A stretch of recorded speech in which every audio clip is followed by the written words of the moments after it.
posisi ketakwaan mereka, maka mereka berhak untuk mendapatkan surga yang luasnya seluas langit dan bumi. Wasari'u ila maghfiratin min rabbikum wa jannatin 'arduha samawati wal ardu uiddat lil muttaqin. Hanya saja ada satu hadis Rasul memang yang cukup menarik yang nantinya kita akan bahas dalam majelis ini, di mana hadis ini diriwayatkan oleh Ibnu Mas'ud secara spesifik 4 sifat orang yang tidak akan disentuh oleh api. Dan semoga kita bisa mewujudkannya pada diri kita sebagai akhlak kehidupan kita sehari-hari, karena surga itu dipersiapkan bukan nanti tapi hari ini ketika kita ada di dunia. Jadi semua sifat-sifat yang mendekati pintu surga tentu harusnya menjadi sesuatu yang kita coba untuk raih dan kita kejar posisinya sampai kita kemudian bisa menyempurnakan ikhtiar kita untuk sampai padanya. Mari kita sama-sama nikmati saja hadis Rasul menyatakan an Abdullah ibni Mas'ud radhiyallahu anhu qala Rasulullah sallallahu alaihi wasallam alla ahbirukum biman taharumu alaihi nar qalu bala ya Rasulullah qala kullu hayyin wal layyin wa qarib wa sahbin. Jadi dalam hadis riwayat Ibnu Mas'ud radhiyallahu anhu, beliau berkata bahwa Rasulullah sallallahu alaihi wasallam bertanya kepada para sahabat, maukah kamu aku kabarkan siapa saja yang tidak tersentuh api neraka? Lalu para sahabat bertanya, bala ya Rasulullah, mau ya Rasulullah, sampaikanlah kepada kami. Maka Rasulullah kemudian menyebut 4 sifat dari yang kemudian menjadi sifat dari orang yang tidak disentuh neraka. Yang pertama adalah hayyin, kemudian layyin, yang ketiga qoribun, dan yang keempat sahlun. Ini yang kita akan bahas sama-sama. Mudah-mudahan bisa menjadi pelajaran bagi kita semua. Yang pertama, Rasul mengatakan yang tidak tersentuh api neraka adalah hayyin, rendah hati, lawan dari sombong. Karena secara umum memang Allah memaklumatkan dalam surat Luqman, innallaha la yuhibbu mukhtalan fakhura. Sesungguhnya Allah tidak menyukai alias membenci orang-orang yang sombong lagi membanggakan diri. Sebenarnya kalau dalam bahasa Arab, mukhtalan fakhuron itu punya sedikit perbedaan ya. Kalau sombong lagi membanggakan diri kan kalau dalam bahasa Indonesia kan kode ya, alias sami lawan sombong ya, bagus banget.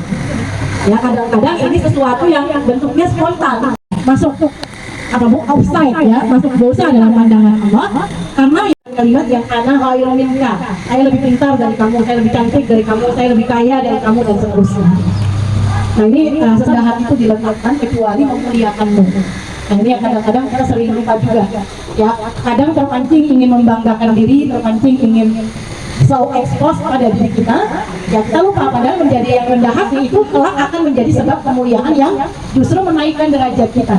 Sementara kehendak kita membanggakan diri, kehendak kita untuk mengekspos agar orang memandang kita, justru acap kali nanti akan menurunkan derajat kita. Nah itu yang kita harus betul-betul perhatikan bersama. Memutuskan dirinya untuk angkuh dan sombong kepada orang lain, bukan saja dia sedang menghadirkan celaka pada dirinya, tapi juga celaka bagi orang-orang. Maka oleh karena itulah kenapa kita diminta, apalagi kalau kita mengingat pesan kematian dan hari akhir, cukuplah 2 pesan itu sebenarnya memutus kehendak kita untuk sombong di hadapan manusia. Insya Allah pun Allah bimbing dia untuk membereskan akhir. Repotnya kalau kemudian kita terjangkit kesombongan, lalu orang banyak menghadirkan benci kepada kita, dan kita sendiri sudah cukup repot menangani benci manusia terhadap kita. Rasul, orang yang juga tidak tersentuh api neraka adalah mereka yang punya sifat layyin. Layyin. Siapa itu Bu? Yang layyin adalah orang yang lemah lembut, penuh kasih sayang, baik secara lisan maupun perbuatan. Jadi layyin adalah mereka yang memiliki sifat kelemah lembutan, kasih sayang, baik dari sisi kata-kata maupun juga dari sisi perbuatan.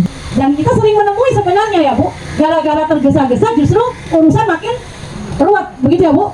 Tergesa-gesa berangkat kerja karena begini begitu, ternyata HP bermusyawarahlah pada hal-hal yang kamu perselisihkan, sehingga ujungnya nanti adalah kearifan dan kebijaksanaan. Pada titik tertentu pastilah kalau kita menemukan, Rasul mengatakan tadi, waku ibadallahi ikhwanan, jadilah kamu hamba-hamba Allah yang bersaudara dan senang mempersaudarakan. Dan tanpa kelembutan ya Bu, tanpa kasih sayang, kita nggak mungkin punya energi untuk saling mempersaudarakan. Kadang-kadang kita kalau udah mikirin orang lain, wis lalu baik dalam urusan dunia maupun nanti kelak kita berurusan di akhirat ya, karena masyar atau padang tempat kita dihisab nanti sesungguhnya akan menghadirkan kesaksian-kesaksian yang tidak lagi bisa dicegah oleh kita untuk ditahan ya. Kesaksian itu akan nyata dan jujur mengatakan siapa kita di hadapan seluruh manusia yang awal sampai yang akhir. Dia Muhammad telah bermuka masam ya. Dan itu menurut para mufasir adalah dosa terbesar Rasulullah SAW. Kalau kita dosa apa Bu? Dosa sehari-hari ya. 3 kali sehari, kadang lebih dari itu ya. Sementara Rasul itu hanya melakukan 1 kali muka masam. Itu pun disebutnya dengan kata abasa, artinya muka masam yang tidak tampak. Orang tidak bisa menduga kalau Rasul sedang masam atau sedang sedikit jengkel. Yang tahu adalah Allah. Maka Allah menegur mimik wajah Rasul yang kebetulan bermuka masam pada saat itu dengan surat yang menurut para mufasir Quran adalah surat teguran terkeras kepada Rasul. Abasa wa tawalla an ja'ahul a'ma. Ya. Nah, ini tentu jadi perhatian bagi kita karena ya kadang-kadang kita bahkan melakukan kondisi-kondisi yang tidak lembut itu dalam frekuensi yang agak sering ya. Jadi orang yang tidak tersentuh oleh api neraka adalah orang yang qorib. Siapa yang qorib itu ya orang yang pandai membawa dirinya hingga ia bisa dekat dengan manusia. Itulah makna qorib ya. Jadi logikanya kenapa kalau kita berteman lalu dekat disebutnya sahabat qarib ya, karena ini mengambil bahasa Arab qorib, tapi memang orang Indonesia terhadap huruf qaf dan cukup cukup tersiar dari diri Rasul adalah kemampuan Rasul itu untuk qoribun, dekat dengan siapa saja, tidak membedakan dia kaya, dia miskin, dia punya kedudukan, tidak berkedudukan. Makanya Rasul mencintai Abu Bakar, tapi juga para sahabat sangat tahu Rasul mencintai Bilal. Keduanya kan kedudukannya seperti langit dan bumi ya. Abu Bakar adalah bangsawan yang sangat dihormati, sementara Bilal adalah seorang budak ya. Jadi keduanya itu mendapatkan porsi cinta dan kasih sayang Rasul yang sama. Kira-kira gimana Bu? Kalau ada orang yang sedang sensitif, alias baper ya Bu, alias galau, boleh saja mungkin dia jadi berpikir, oh mesti ngomongnya aku. Memang wong kui besti gue memang demi Allah sulit untuk menjalin silaturahmi. Senyum wae angel apa mana sing lihat-lihat nih, betul Bu?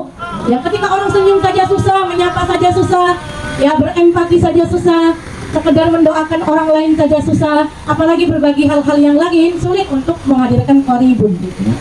Itulah kenapa Rasul mengatakan ya tahaddu tahabbu. Sering-seringlah kamu saling memberi hadiah agar saling bisa mengikat cinta. Karena minal ma'rufi say'an walau anna talqa akhaka fi wajhihi talaqin. Jangan engkau remehkan kebaikan yang kecil walau hanya dengan bertemu saudaramu dengan wajah yang berseri-seri. Nah, kalau kita ketemu orang wajahnya berseri-seri kan gimana Bu? Menengke di neraka adalah sahlun. Jangan sampai ada pameo ya Bu. Kalau bisa dipersulit, kenapa dipermudah? Nah, ini na'udzubillah. Anak ya Bu tanya kapan selesai kuliahmu? Anaknya kayak orang sudah hamil 3 kali perempuan anaknya. Oh darulah hamil keempat. Ibu tanya itu ya Bu, udah dia hamil tua susah bawa badan, ibu tanya anaknya apa jong laki apa perempuan? Itu pertanyaan. Kalau orang sedang galau jangan ditambahi galaunya. Ya dengan kalimatmu, dengan perbuatanmu, buatlah segala sesuatunya lebih mudah. Kalau kamu menemui orang tidak lagi mampu membayar hutangmu, maka lepaskanlah. Orang yang melepaskan hutang orang lain dan mempermudah urusan itu, maka akan dipermudah juga jalan menuju surga. Ya Bu, ya. Jadi banyak hal disuruh dipermudah di dunia. Jadi jangan pernah abaikan semua bekal dunia. Siapa saja orang dalam hidupmu yang kamu bisa berendah hati kepadanya, kamu bisa lemah lembut kepadanya, kamu bisa mendekat memberi cintamu kepadanya, dan kamu bisa permudah urusanmu kepadanya, ambil posisi itu ya, karena kita tahu kita sangat membutuhkan kebahagiaan dunia dan kebahagiaan akhirat ya. Mudah-mudahan Allah menolong kita mempermudah, dan sesungguhnya ya setiap ikhtiar yang diupayakan pasti akan didekatkan oleh Allah dengan keindahan hasilnya, dan mudah-mudahan kita bisa mendapatkannya dengan seluas-luasnya dan seberuntung-beruntungnya. Mungkin ini saja, agar mungkin adanya bukan kepada orangnya, bukan kepada sikap perbuatannya itu ya yang justru dicela oleh Rasul. Bu, Rasul kayak apa Bu? Di dalam hidupnya itu diganggu terus dengan namanya Abdullah bin Ubay. Ya Bu, Rasul bikin masjid Kuba, dia bikin masjid Tiror. Kalau maju perang pengennya duluan Bu. Kalau bisa ngelewatin Rasul sebagai panglima, dia pengennya di depan Rasul. Kan kalau tengah-tengah jumbo sih, cari mati kowe, pulang. Tapi kata itu kepada para pendosa. Salah satu dari latar belakang perintah Allah untuk menyembelih Ismail atas Ibrahim ya, itu adalah karena waktu dahulu sebelum perintah kurban itu, dalam riwayat diceritakan Nabi Ibrahim itu diperjalankan oleh Allah untuk melihat kemaksiatan dan kezaliman manusia. Rasul memperlihatkan orang yang merampok, orang yang berzina, pokoknya semua dosa-dosa besar diperlihatkan oleh Allah kepada Nabi Ibrahim. Setiap kali Nabi Ibrahim diperlihatkan orang berbuat dosa besar, lalu ditanya oleh Allah, bagaimana menurut pendapat wahai Ibrahim? Azab saja wahai Allah, azab saja wahai Allah. Begitu terus Nabi Ibrahim, azab saja wahai Allah, binasakan saja ya Allah. Jadi setiap kali melihat orang berbuat dosa, Nabi Ibrahim kerang, ya. Dan pada satu ketika setelah selesai diperjalankan, Nabi Ibrahim diberi mimpi, ini arafil manam. Mimpinya diberi berulang-ulang, disuruh menyembelih Ismail. Perkataannya buruk kepadamu, maka qalu salama, tetaplah ucapkan kata-kata yang selamat atas diri mereka. Jangan terpancing ikut bodoh gitu ya Bu. Akhirnya kita 11-12, nggak beda alias sami mawon gitu ya. Pada titik tertentu keburukan yang kita lihat bukan karena kita merasa lebih baik, tapi karena kita ingin orang melihat nilai baik kita itu disanggah oleh akhlak yang karimah, yang indah, hingga kebaikan yang kita siarkan itu nyata di depan mata orang. Orang tidak memperdebatkan bahwa dia orang baik. Yang disampaikannya adalah yang baik, yang dicontohkanlah adalah yang baik-baik. Ya, orang nggak berdebat. Itu yang ada dalam diri Nabi kita itu, semua akhlaknya tidak diperdebatkan, baik oleh orang beriman, orang kafir maupun orang musyrik. Semua sama Bu, sepakat Muhammad itu adalah laki-laki terpuji, terpercaya, amanah, itu nggak ada yang berselisih. Mereka membenci hanya karena berbeda ideologi agama.